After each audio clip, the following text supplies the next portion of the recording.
Welcome to the There Is Always podcast, and we're here with Jonathan Strate, who is, and I'm going to read from this, you are the Chief Executive Officer of Ascension Press. That's Did right. I get that correct? Yep. Awesome.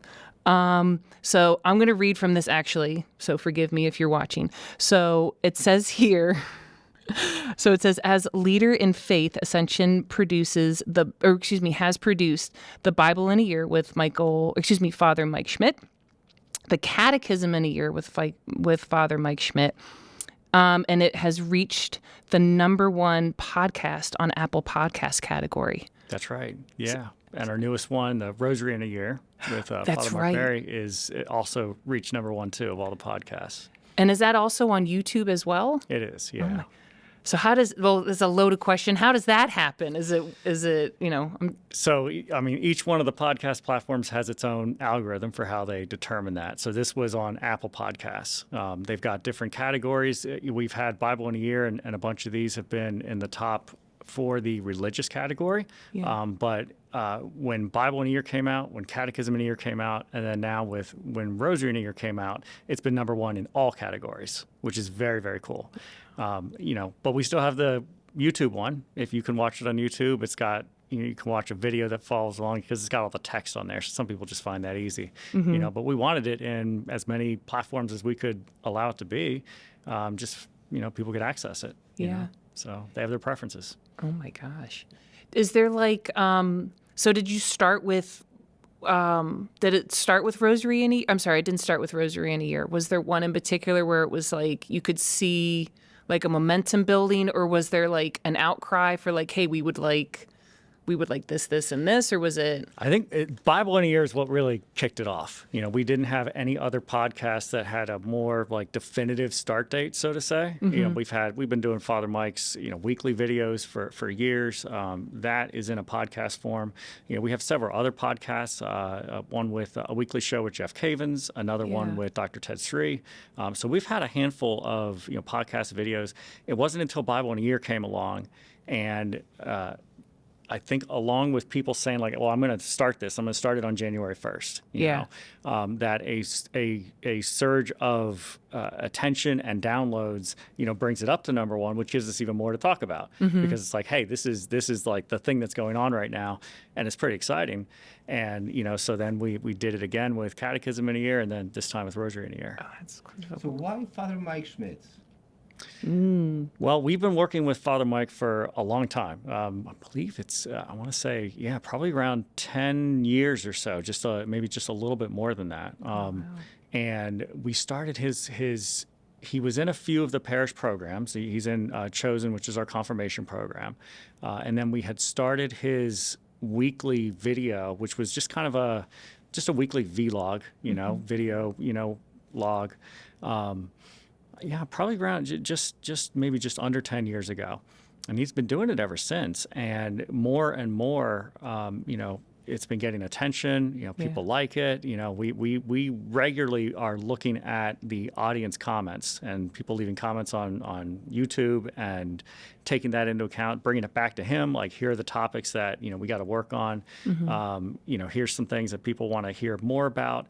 And just in that process, his name is getting out there, and he's becoming more noticeable, and more people are recognizing him as like, hey, an authority in the space. And so when it came to this Bible in a Year project, it was he wanted to challenge himself to read the Bible in a year. He wanted to do the Catechism too. He wanted to do both of them in 1 year, which we were like, that's pretty intense, but let's start out with one. And, so it was almost kind of like he wanted to challenge himself to do it. And, so we went back and forth on the format quite a bit, because there's a lot to consider there. And we had seen some other formats out there, in the space that were kind of similar. Like, hey, we can take you through, something in a period of time. So we're like, all right, I think we can do this. I think we can do it with Bible in a Year. But I think the combination of the topic, it's the Bible. So this is a wide audience topic. The talent, he was experienced by that point. We had been doing videos with him for a long time. So he was comfortable behind a microphone. and the momentum of, COVID too. We were just coming out of the COVID year. This is 2021. So people were looking for, more ways to engage, at home. It was a wonderful storm of like, okay, it becomes a #1 podcast, which took a lot of people by surprise. Yeah. I feel like it did, not to cut you off, but I feel like it did, at least for me, like his face was more prevalent during COVID. And I feel like it was a great opportunity where it was like family members could share like, hey, like even if they weren't engaged in their faith, but it would just be a thing like, hey, just look at this. Mm-hmm. It was just an opportunity where, we had more, some of us had the time where it was sort of like, this opportunity where it's like, let me listen to him. And again, answer those questions or those, debates where, so many either young adults or adults have about the faith. Mm-hmm. And it was just a great, some of the clips were like a couple minutes long and some of them could have been like, 20 minutes or something like that. But it was so well produced too and so simple. But the way that he delivered it was so, was so powerful. Oh yeah, no, yeah. He's got quite a gift, but especially during that COVID time, this was just such a shareable thing. And we would hear that, okay, families might sit around and they might listen to it, but it was a very simple thing for people to say, hey, you could just kind of listen to this on your own. Yeah. And, I think, just before, if we were talking a little bit about, different production formats and stuff and, with radio, you're kind of used to like, hey, I'm listening to it in the car and like, it's live. And so they're like talking to everybody, mm-hmm. right? It's like, hey, there's like traffic, over here. And I'm talking to everybody. But, one nice thing that you can do with the podcast format is say like, okay, well, I'm going to talk to you now. Like I've got it in the earbuds, like Father Mike is talking to you, mm-hmm. like we're going to go on this journey, you and I together, through the Bible. We're going to read this whole thing. Yeah. We're going to get through Leviticus, we're going to get through like all these things, but I'm going to do it with you. Right. Mm-hmm. So like sometimes, that's something you really didn't see too much in, radio mm-hmm. As a format. Like I'm going to talk to just you, and so that's something that we wanted to play into, with it as well, because, one of the things that we heard feedback on for Bible in a Year was that a lot of people really enjoyed listening to it because they could also listen to it guilt-free. If they showed up in a parish sometimes or in like a Bible study group, they didn't mm-hmm. want to be the person that didn't really know their Bible, but listening to it, on their own, in their own time, mm-hmm. They could, kind of get to a place where they felt more comfortable about it, mm-hmm. So you can kind of listen to it, guilt-free, embarrassment-free, and something that, a lot of the listeners, they'd wanted to do for mm-hmm. such a long time, just be more comfortable with it, and you could do that with this podcast. Yeah, that's awesome. Yeah, and today it seems very often like people do not want to read. They want to listen. Well, we read it to you, right? So we'll read the whole text of the Bible, to you in the podcast, so like you can sit back, but also not just leave you to say, okay, you just read something on your own and like, well, what does the church say about this? So the commentary comes, right after that, right? So you feel like, okay, I heard something, but now I also know how to put it in the context, mm-hmm. Well, so Bible in a Year, catechism in a year, and now a rosary. That's right. Why a rosary, not, for example, Divine Mercy Chaplet? So, well, one of the reasons we went from the Bible to the catechism was just, listener feedback. We did a survey. I think it was like, oh goodness, I want to say like 20,000 people responded, and something like 17,000 of them had said like, we want to learn the catechism, So that was the obvious choice for, the next podcast to do. Of course, the catechism ends, with the pillar on prayer, right? So the next one after that, we're like, all right, well, what are the different kinds of podcasts that we can do? Mm-hmm. We were getting a lot of suggestions of, what kinds to do, everything from, the church fathers to the theology of the body, to, Diary of St. Faustina, lots of like really good options, but And the audience was far more divided when we were doing the surveys this time, because it can go in so many different directions. But Father Mark Mary had a particular approach, to the rosary that he had been working on for quite some time, and made the pitch to us, and we were just looking at it and trying to get some feedback from potential listeners as to what might you think about this, because the initial response is like, well, why a whole year? Like, I can say the rosary in a short period of time. But instead of looking at it like that, he had a much more stepwise approach that we thought was really interesting. So we said, all right, that might make a pretty good in a year thing. So yeah, there we go. Prayer.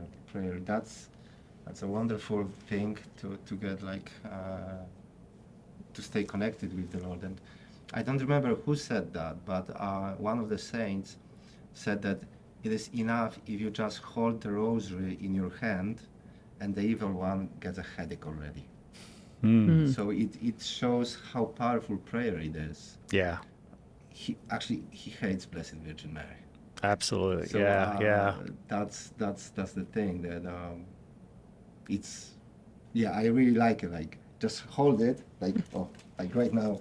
I don't have my ring. Oh man, I no, I love that. I remember asking for some advice, even for praying with children, and I got the advice that, like, well, just remember that even the attempt at prayer is still prayer, which I always love, because especially praying with children, it's never, they're really little, it's never perfect, and so the thought that, oh, okay, am I doing this right, with them, would come to my mind, and then at least it was helpful for me to think, okay, like, even trying it, right? So even just holding it, if just holding it is going to be an awesome place, to start, and that's going to have an effect, then that is prayer, and that's awesome.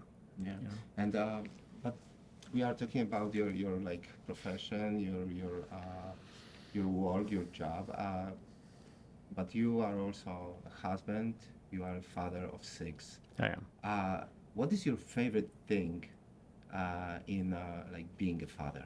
Oh my goodness. Well, I think my favorite thing, at least about the 6 kids, is just how different each one of them is. They're all so different, and with every new child that was born, I mean, I was like, I wonder what is going to make this one different from all the others, because I could never really predict it, right?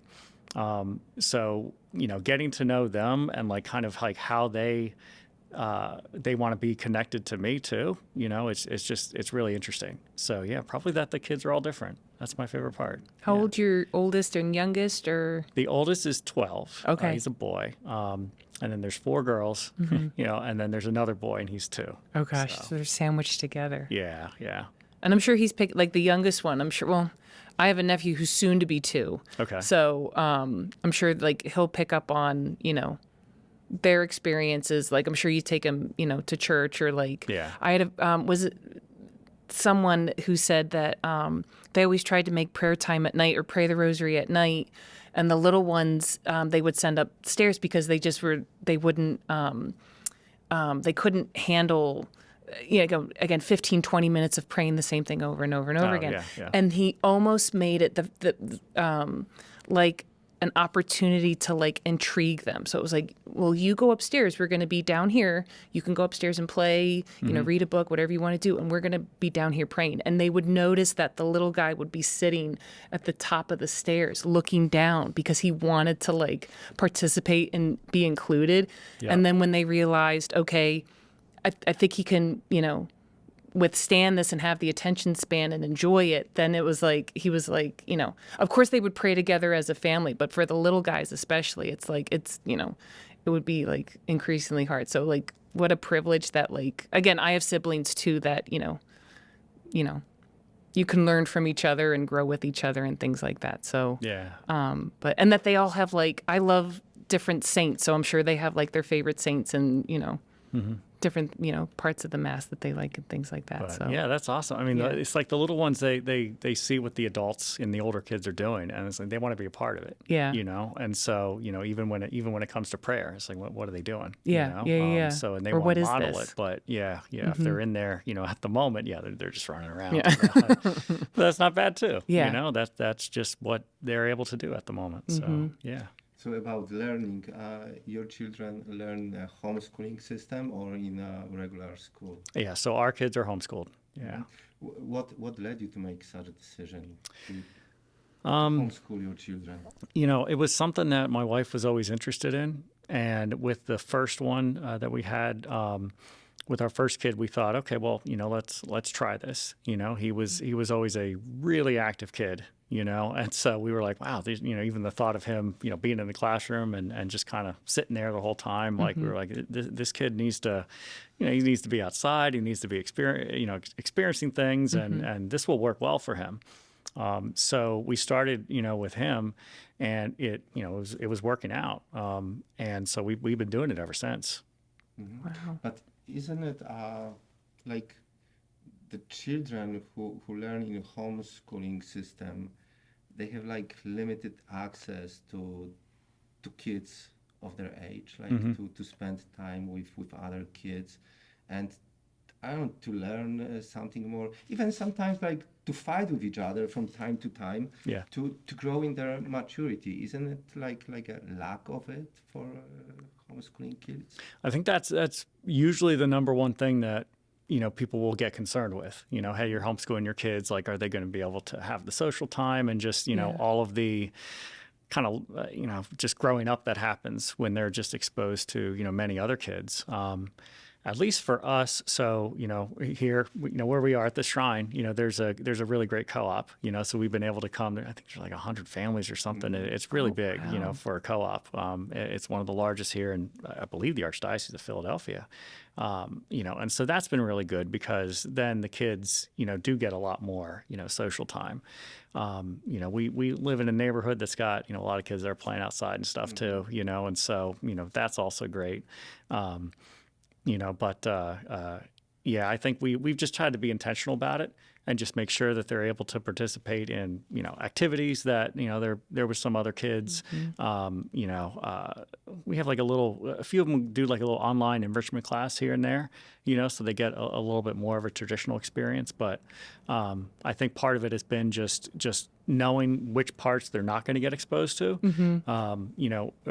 at least, just naturally as much in homeschooling and just make it happen, because the other parents are in the same boat and they want the same kind of experiences. Yeah. And I'm sure like you can, it's great to have that community too, to like sound off with each other and to, help each other. And I know we've talked to Mary Flynn, which was another great interview. And she talked about it and how, I've told her before, I remember I met her kids at the Encounter conference, and it was like they were just so full. First of all, the eye contact, because I'm a teacher, so it was very. That was the first thing I noticed. It was eye contact. Hi, how are you? And just bright and very just full of life. Whereas, as I'm used to, 9 and 10-year-olds coming in the room, tired from getting ready for the day. And that was one of the first things I noticed. It was just full of life and light. I kept telling her that. I was like, I can't get over how just beautiful that they were. And that's not an exaggeration. It truly was like there was something different about them. It was just so beautiful to see. And that for the most part, it seemed like everyone, they got along and, the eye contact was the was the first thing I noticed. I was like, oh wow, that's it was it's nice to see for a change because so many people are down on their phones. But I wanted to ask you because I saw that you were also really involved with like the Newman Center, I believe was it Westchester? Or was that part of your ministry? When I was in college, I was part of the Newman Center at Penn State. So I went to college at Penn State. That was my undergrad. I went to grad school there too. After Penn State, and I moved here in the Philly area, I'd started a young adult ministry. So that might be what you're thinking about. Yeah, It was yeah. called Kayak, Catholic Okay. Young Adults of Chester County. So so that was a young adult ministry, and I was involved in that for a number of years. Yeah. And what called you for that? Because that's such a specific and needed like ministry. What was it about that like drew you to it? Was it the community? Was it like the challenge of it, I guess, or was it all the above? So, or? yeah. So like, at least for me, after graduating college, and coming here, you're kind of thrown into, being like, whatever it is, 23, 24 years old, you're kind of thrown into a workplace where it's like everybody is, of all ages, right, and different stages of life. And so young adult ministry itself it's just a time to like, you're kind of like trying to find, what I'm supposed to do and my vocation and stuff. And so you just want to be connected with other people kind of like going through that same thing, And so for me, there wasn't a lot of young adult ministry, around at the time. You're talking like 2005, 2006 here in the diocese. Yeah, it was a while. Don't say that out loud. But and the archdiocese, they always had good stuff, but that's also downtown in the city too. So I was far more in the suburbs. So I was interested in maybe starting one, and worked with a priest, and he was really, really helpful in doing that. We got like I think it was like 6 or so different parishes kind of like on board, and willing to support it, because each one was like, do we have enough young adults at our parish to really do something, and it's, well, you can join up with some others, and so Kayak is still going on, but neat. it was a useful ministry for me, which is why I was interested in starting some. Well, sorry, go ahead. No, go ahead. So how did it happen that from being a young adult minister, you are so successful right now with Ascension? That's a good question, because I just feel very blessed to do it, But I can tell you a little bit about, that journey. So my undergrad was in computer science, and my graduate degree was in software engineering. And so for probably about the first 10 years of my career, I was working in the aerospace industry, which was really good. I really liked that. That was good work, and there's a lot of super smart people that work there. It was around like 2013, 2014 that I had connected with some people at Ascension, and they were looking to bring somebody on to manage technology at the time. So that was an area where it's like, hey, we should be doing some more here, but we don't have the resources internally, and of course we want somebody doing it that's very, very mission oriented, right? So I had done things in the archdiocese and was connected with people, and was nervous about making the leap, because it's like I'm like, hey, this is a whole different industry now, and I don't know this Catholic media publishing industry, right? But I did, and I at Ascension just kept getting thrown, like, hey, we have a problem here, like, can you help out with that?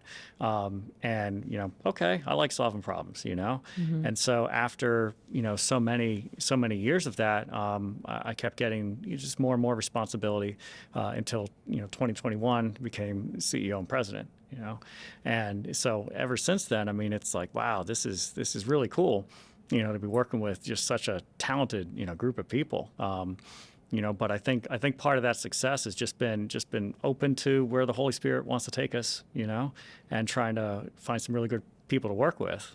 And so I think we've been super lucky in that regard. How do you see the future of the connection, like media and Catholic Church? What is the direction the church will go in the future with media? Is it even possible to think about that, to say such a thing? I think because even before the 2020, who could say that a church will use media in such a way as it is happening right now? And it's very successful. Oh yeah, yeah. Well, I mean, I think first, it's a message that people, want to hear, right? And they are they're looking for the message, and I think one of the particular challenges, right now, is that there's like so much stuff out there. There's like so much content. There's so many choices, that it can actually be difficult, to get what somebody might need, right in front of them, So you have to do, I think, a particularly good job to make it competitive, because as much as, we're talking about like, hey, we have a Bible in a Year podcast, well, what are the alternatives to listening to that podcast? It's not just, another Catholic podcast. It's everything that you could be spending your time on, it's, scrolling through TikTok, it's watching, Netflix, it's reading a book, it's like so many other things, and it becomes a competition of like how people might be spending their time, and so how can the church be successful in that? I mean, we got to do our best job at it, but probably like also believe we actually have something like really important to bring to the table and to say, and, trying to find, at least for, us at Ascension, I mean, trying to find the best ways to meet people where they are too, is really important. Making sure that the content is theologically sound is a big one too, because, that's with so much content out there, it's like, well, somebody can say it's Catholic, but how do you know it's like actually Catholic? That can be an issue, right? So, I mean, that's a big part of how we do the production too. But I think the church just embracing it, is an important step, and I think it's naturally, that seems to be happening more and more, and there's not a weariness to it. And one other thing I'll add too, we've, so our podcasts, they're on YouTube, they're out there. That was very intentional, like we wanted the stuff that we're doing to be out basically in the public square, so if, people are looking up tattoos on YouTube, they're going to see a video, Father Mike talking about like, should I have a tattoo or not, and like, so to like have the, religious presence out there, among what might be just people expecting, a secular topic, well, the church has something to say about that. And that might be the way that, you discover this stuff, whereas, you weren't exactly thinking you were going to discover that kind of content, but, maybe you needed it, So, just being out there in the public square, I think, has been a big deal. Yeah. So, Ascension. Several years ago, Ascension Press was doing a National Catholic Bible Conference. Yeah. I remember it happened here. That's right. Yeah. 4 times in a row. Yep. And I remember it was unusual because we were told on that time that the conference takes place twice in a row in one place, and then the conference goes to some other place. Why did it happen 4 times here at the shrine? Probably because a lot of the Ascension employees are local here. So it's probably a practical side of it, Obviously, it's a beautiful and wonderful, place here. So, I think, the attendees like the destination too, But yeah, I think it was some good practical reasons. They had a good experience, so they wanted to come back. It was actually awesome to see all the thousands of people who attended the conference, but they were people from all over the country. Yeah. They were not just the local people. They would travel kind of far. Yeah. And it was like a great commercial for free for this place, and having such a good like speakers like Dr. Scott Hahn, Dr. Edward Sri, and many others, and like having talks, like 3-4 talks at the same place at the same time in 3-4 different locations here at the shrine. It was a great experience. I would say I would love to have the conference back at the shrine. Even though I'm not like a person who is responsible for the shrine, who makes decision, here at the shrine, but that would be a great thing. Okay, that's good to know. Yeah. We'll show the person the podcast and they can listen to it. And then I have to talk to my superiors. Okay. To send out like an official invitation. Yeah. To get back. So is the conference like still taking place? Or? We haven't done one in a while. We are looking at doing a bit more events. We do have Father Mike out on a speaking tour, right now. Some of those things, I mean, it depends on, his schedule. But we're looking at doing a few more. Yeah. People were interested in just like, I listened to so much stuff, through the podcast, watch the videos, but the in-person experience is completely different, and they have, at least for, our audience that has attended that, I mean, they walk away with so many memories, and it's such a cool thing. So, yeah. So Ascension Press, is it like is Ascension like focusing on one like particular group of Catholics, or like Catholics in general? Like, I don't know, like young adult Catholics, or like middle-aged Catholics, or let's say elderly Catholic, or just like Catholic in general? So I can tell you. We want to reach, everybody that we can help, but we do notice that sometimes, so the differences between some of those audiences that you mentioned, it might be, how they access the content, is a big one. And how the content is tailored to them, in their stage of life is another, right? So just as one example, a lot of we have a lot of programs on Bible studies and different books of the Bible. They tend to be used in a lot of parishes, right? So Bible study at a parish, usually at least for, what data we've collected, a lot of the people attending those, they tend to be like empty nesters, because those are the ones that have like the time, to go to a Bible study, like at a parish at, a consistent, date and time every week, right? It's like, okay, well, why aren't the 20-somethings, going to the Bible study at a parish? Why aren't like the young parents going to, Bible studies? It's just like, well, the young adults tend to want to be with other young adults, and they'll actually go anywhere, They're not going to be as like, this is my parish and that's all I go to. And then the, parents with young families, they're usually tagging along with whatever the kids have to do. So to drop everything and go, do a Bible study, it's like, is there babysitting? Like, what are they doing? Right. We found that like those book studies, in a small group setting, that audience tends to skew a little bit older, but like for a very practical reason. So, so part of, our own discernment and like, well, how do we reach, how are we going to reach others? That's where stuff like, okay, well, the podcasts get consumed really differently, right? Young parents might listen to that as they're commuting, so like we still have a way to reach them. It's not in the communal setting as like a small group at a parish, but it's still a way to reach them. Right. So to answer your question, like, yeah, we want to reach as many people as we can, but it can end up being a pretty different format, dependent on like where that person is in life. Yeah, 'cause it's like a question which I have on my mind for like years.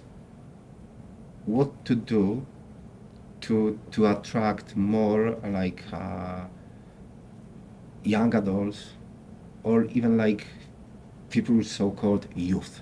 Yeah.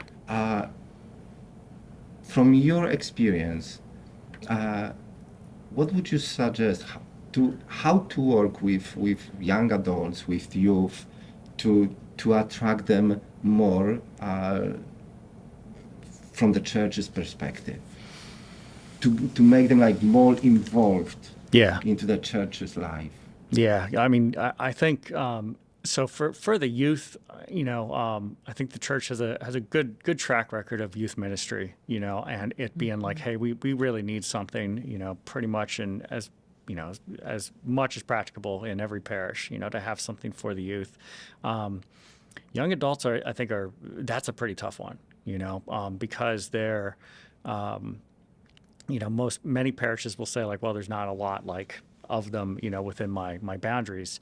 In a lot of cases, there actually are, but they might just be going everywhere, just to try to find, other young adults. Yeah. So that can be a trick. I wish I had like a perfect answer, for you, but I mean, some of the stuff that we've heard is to just invite them in and, participate in, the volunteer work or really just like try to invite them so that they feel like, okay, they're not just, there's no group for me. Yeah. Like I could attend the Bible study, but they're all older and empty nesters. Like I need to help me figure out, my vocation and what's going on in my life.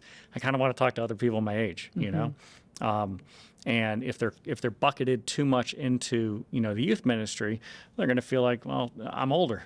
I'm out of college, and that's a different thing than somebody who's 18, who's just thinking of going into college, right? So even though it's not a big age gap, it's a big stage of life difference, So I would say having some programming for them, inviting them in, it can work, but you really have to work at it. But don't you think it's much easier to attract young adults in like cities like, for example, Philadelphia, where there are a lot of colleges?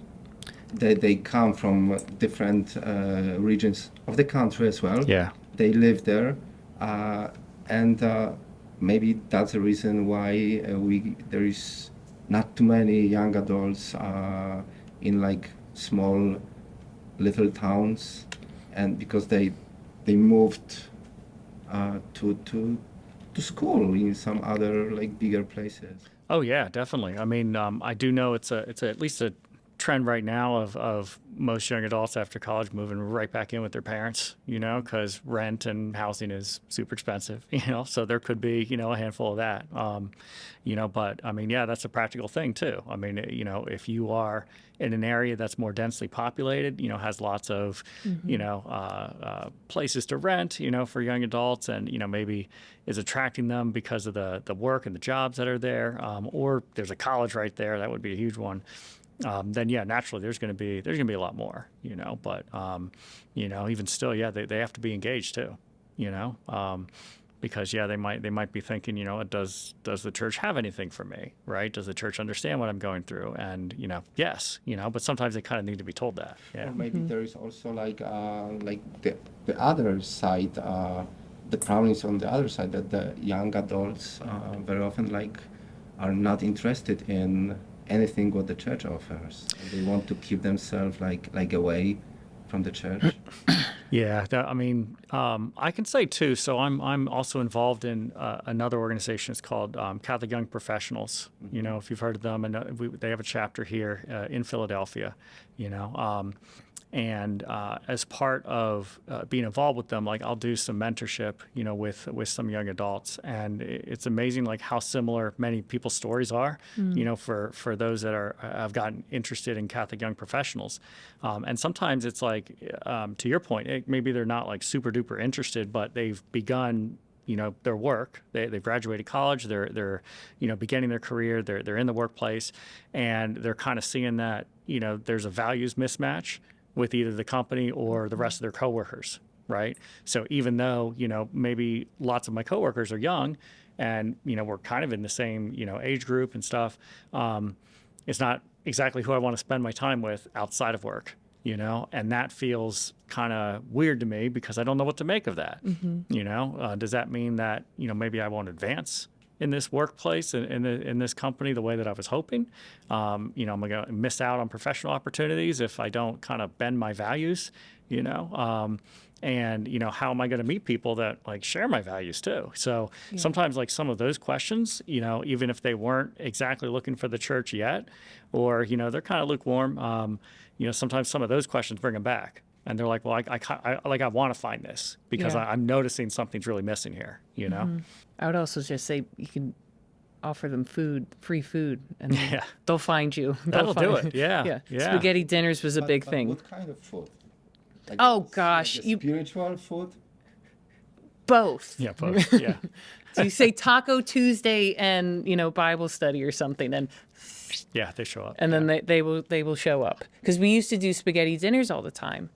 And it got to the point, I don't know if they still do it. I mean, we had 50 people coming. And we said it was free. And then it got to the point where we were like, what if we ask for like $1 a person? And it kind of, it worked for a little bit. And then I, graduated. But for the most part, I think if you build community, for me at least, community, you need an environment that brings people together. Well, how can you do that? For some people, it's food or coffee or, I mean, if you can handle it, like, again, I just want to have a beer and a conversation. Or, you know what I mean? Like, it's something where you're in an environment that helps people open up. And then it can lead into conversations of, hey, this is what I'm going through in my career. Or I'm worried because, I want to support a family, but I don't know where I'm supposed to go or what I'm supposed to do. And I think that in turn then leads into more meaningful questions and meaningful answers, and then making those connections. And it can start small, but then word of mouth, it's so interesting how word of mouth can just do that. And I feel like it can happen little by little. But for me, at least, if you told me that you were having a spaghetti night, I'd be like, where? Because I love pasta. You know what I mean? Or like, I'm going to have... No, that's the thing. Like, if you give me any carb, I will gladly eat it. Or, I don't know... again, we would, what was the other thing we would do? Just coffee. Like, we're going to meet up. I forget what we called it, but it was something where the seminarians we would just hang out at a coffee shop, and then we could pose them questions, and then we would the conversation would start, and then, boom. Sometimes it would get a little, like, you'd have the group that was very theological. And again, that's where I would feel intimidated and kind of shrink back. And that's not my, strongest field. That's sort of per se, but like they could have their conversation, and there'd be a group where, it was sort of young professionals, and, they could, sort of meet up there. But that's what I would, so like, sort of say. Like but spaghetti or whatever attracts young people to meet together. But I've heard or I've read, I don't remember, that Ascension Press is on the top of businesses in America to work with. Yes, yeah. So I saw that. Fortune Magazine's number 8 best small company to work for in the U.S., yeah. How did it happen? What do you offer? Yeah, tell me. It's a lot of free spaghetti. So the way that Fortune does that is they work with another organization called the Great Place to Work Institute. Mm-hmm. All right, and the Great Place to Work Institute. So we used them in 2021. What they will do is they will come in and they will survey your whole staff with something that they call like the trust index. So basically they're asking the staff a lot of questions about, do you like this place? Like, right. Do you trust your leadership? Like, just a lot of questions about that. And if you score high enough, they will certify you a great place to work, right? Mm-hmm. And so for the first, 2 years, that we did it, we made the list for great place to work. And then last year, if you score like high enough, what they do is they will submit the scores to Fortune magazine for consideration in like a handful of lists that Fortune has, right? So we're also on the list of best place to work for millennials, best place to work for women, but the premier one is the best small company to work for, right? And we were shocked that we got like that high up there, but obviously like really happy to get it. And yeah, Fortune told us that like we've never actually seen a company come in and score like that high that was not previously on the list. Yeah. And so this is great. Now, do you attribute that to like you hire the people that you trust, that can do the job, and let them do their job? Is it hiring a different, I guess, I hate to say age demographic, but is it, is it like a combination of that? Is it doing things outside of work together? Or it seems like there's so many fields in in Ascension that I feel like, Yeah, there's so years ago, we put into place a set of core values that we wanted to hire toward, at Ascension. And so the core values are humility, passion, and integrity. All right. And when we do interviewing, we'll have a core values interview, first, and we will ask you a lot of questions about, those sorts of things. Right. So some questions might be like, hey, tell me about somebody that, like you really admire that does like a really good job at something. That's kind of like a humility question. You're basically, and some people really will say, the only person I can think of is myself, and we're like, well, really nobody else, but like, and these questions will take people off guard because they're kind of surprised and like, why are you asking me this, but we're trying to get at making sure somebody has those core values because at least for us and for what we've seen at Ascension, like if you do have, those values, for us, you're a bit easier to work with, So if you've ever, worked on a team project and somebody's like, hey, you guys do all the work, it's frustrating, And the same thing can happen in the workplace. People leaving work for you to do. Somebody made a mistake, but they're not going to admit it. Like these are just like frustrating behaviors that at work and in a lot of companies are just like, well, we're just going to just try to work around it, right? At least at Ascension, we're like, all right, well, we're going to like do our best. It's like never perfect because, these things are not like black and white. Like it's like we're all just trying to work on this, all the time, but if at least we can get, a good read here, and people are open to just, being growth areas and, they're interested in the work, that's the passion part, then, and they'll talk to you about any issues they have, then that is such a strong and good starting point, that generally people aren't as aggravated by their coworkers, so that gives you a baseline. I think what finally put us over the top in the Fortune, rankings was in 2023 when we did the survey. Great Place to Work came back and told us, okay, the number one thing that they're asking for is basically better like maternity and paternity leave policies. We would give like a few days off, but it's kind of like more of a technical HR thing. But a lot of times, like the maternity leave will fall to short-term disability in companies. Okay. And short-term disability is supposed to cover, some time off for you. What happens in a lot of cases is that like it doesn't, Yeah. And that was happening with us. I mean, we were having people, new mothers go out on leave, and they might find out that like, well, for some reason, like we didn't know because it's the HIPAA stuff, they are not covered for short-term disability. So basically, they are a young new parent who is off of work and not getting paid, right? And so that was coming back to us like, hey, can you guys like do something, right? So we increased our leave policy a bit. So now we offer, for new mothers up to 12 weeks fully paid. For new fathers, they get up to 6 weeks, fully paid. And that probably was what put us over the top there. People really like that one. So also some other benefits. Yeah. So, the culture, but then, hey, what are we doing for people, to help them at various stages of life, the benefits. Yeah. So if Ascension is like a Catholic company, does it mean that only Catholics work for Ascension? Or you have people from other denominations as well? Yeah, there's a few that are not Catholic at Ascension. So we will, the litmus test is those values, right? I mean, if we came in with the litmus test of like, all right, we're only going to hire the most Catholic, believe it or not, they'll still fight with each other, So that's the starting point. Obviously, if you are Catholic, and we also want to hire for people that love the mission too.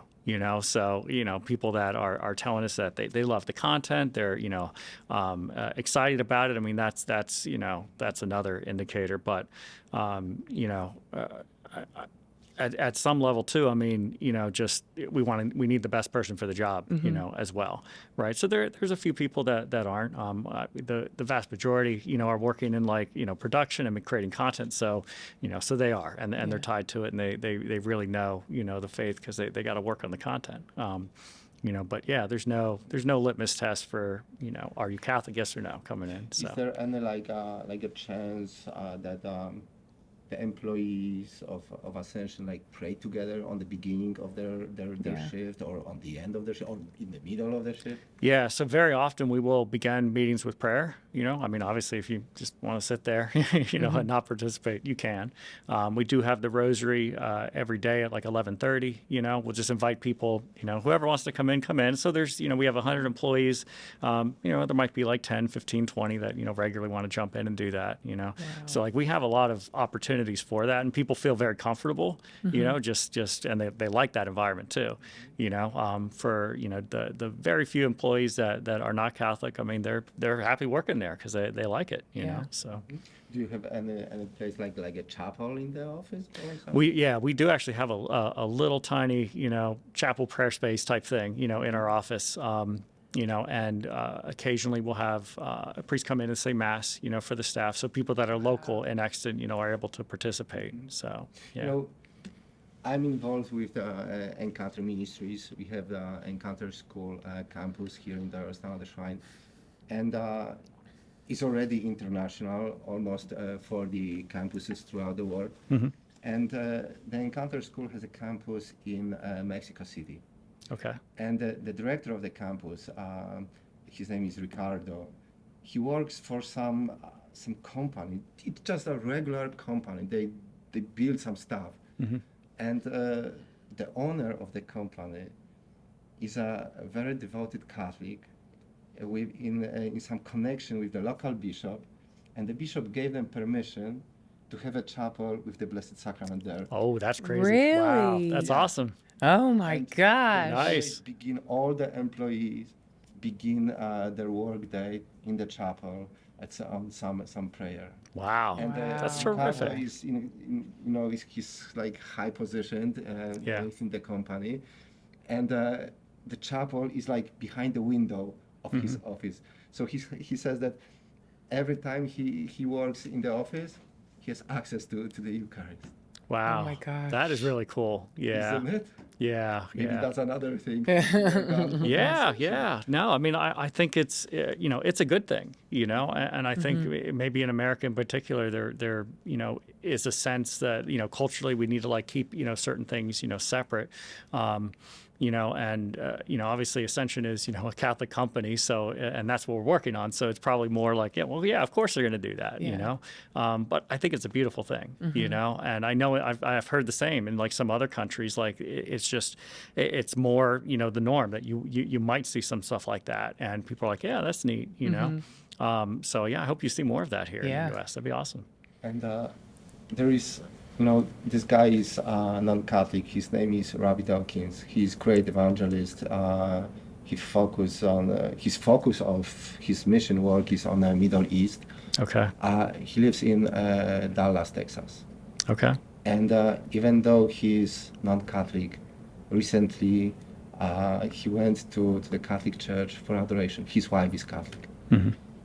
He went for adoration, and he experienced this huge encounter with the Eucharistic Jesus. Oh, wow. And since then, every weekend, he's in the Catholic Church in Dallas, participating Mass.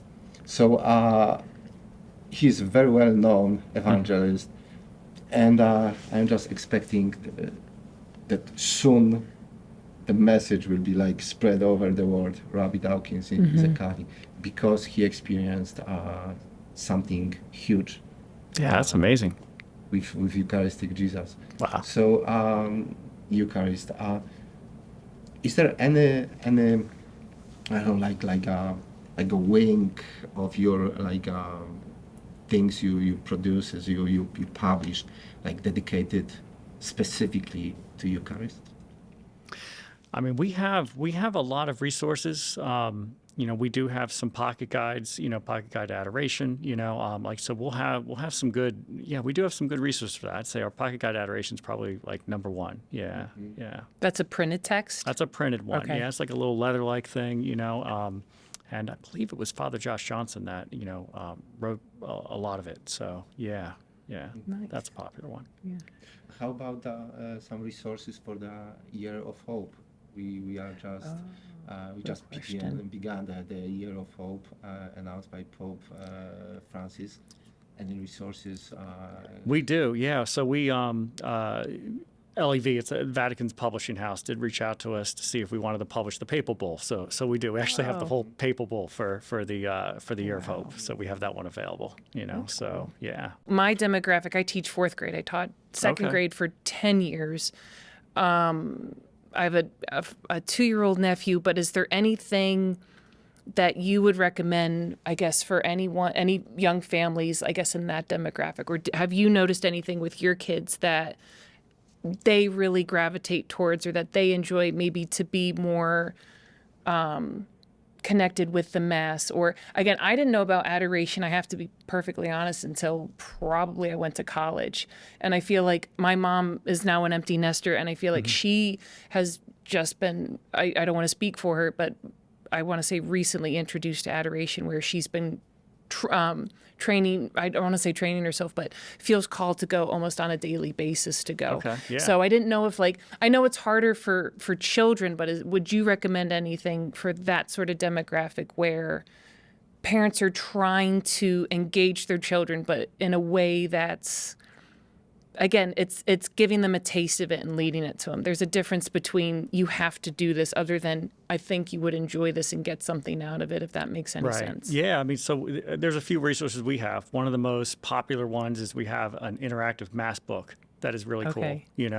So that one, for younger kids, right? So that demographic, that you're in fourth grade, so they're on like slightly older age, for something like that. But yeah, 2-year-old definitely. Yeah. And we'll see a lot. Of parents will want to bring that, to Mass, because the kids can play with it. It's quiet. It doesn't make any noise. But it's cool. There's like a little wheel in there that spins around, and we'll change the priest vestment colors and stuff. And there's like little. It's a whole cute little thing. And then we have a Bible version of it. So a little interactive Bible, book too. And that's also pretty popular. But yeah, so we have there's a handful of stuff, that we have that we get some good comments about. Okay. But yeah, the stuff for the littlest ones, it seems like they, either it's like a storybook where like the parent is like talking to them about it, or if they're going to do it themselves, those interactive books are a hit. Because they have enough stuff to fiddle with, and there's still enough that you can kind of look over the shoulder and make some comments, and you're just kind of like exposing them to some stuff. They see the priest vestments in the book, they look up and there's the guy, so yeah. I'm not going to get my phone out yet to put it in the cart, but that would be, that's a good one. I could see Easter gifts already. Oh yeah. So everyone will find anything for himself from Ascension. I hope we have enough to satisfy a lot of people. Yeah. So yeah, ascensionpress.com is our website, and you can buy all the products there. So for you as a CEO of Ascension, what is your direction to lead the whole company? Where do you want to lead the Ascension brand? Well, this is something that we talk a lot about internally, right? Because I would go, right back to our mission, and our mission is to, show the truth and beauty of the Catholic faith, and we use both of those words in particular because, the truth, is the truth, and we need to show that. But, without beauty, beauty is the kind of portion of it that is hard to resist. You're attracted to beauty, like naturally, right? And so having both of those together, like it kind of goes back into like, we want like good production values. Like we want to make, good quality stuff as much as we can, because we think that fulfills the mission. Right. And so, vision wise, when we're thinking about like, well, what can we do with truth and beauty, we're looking at all of these different, media formats and like how we are able to reach people, where they are, and, looking at places out there that, may not have, great resources, and, trying to do the best that we can at it, So at least for us, part of achieving that mission is, expanding the reach and having like, even more resources available, and, growing new talent in the space too, is really important, and finding people that, can really speak to certain sections of the audience as well, so yeah, we have our work cut out for us. So thank you so much for joining us, like donating your time. Yeah. Thank you for having me. I really appreciate it. And, thank you so much for like giving us so much knowledge, which actually I didn't have about Ascension. Hopefully we'll see each other again. Yeah. So we'll see you get higher on the Forbes happiest places to work Oh my with. gosh, I'm so happy with what we got that I'm like, all right, if that's the highest, I'm satisfied, That's but great. yeah, we'll see. Awesome. God is good. let's put our trust in the Lord. I hope he keeps blessing us. Yeah. So Amen. Thank you so much again, John. We appreciate it. And thank you again for watching. Until next time, we'll see you later.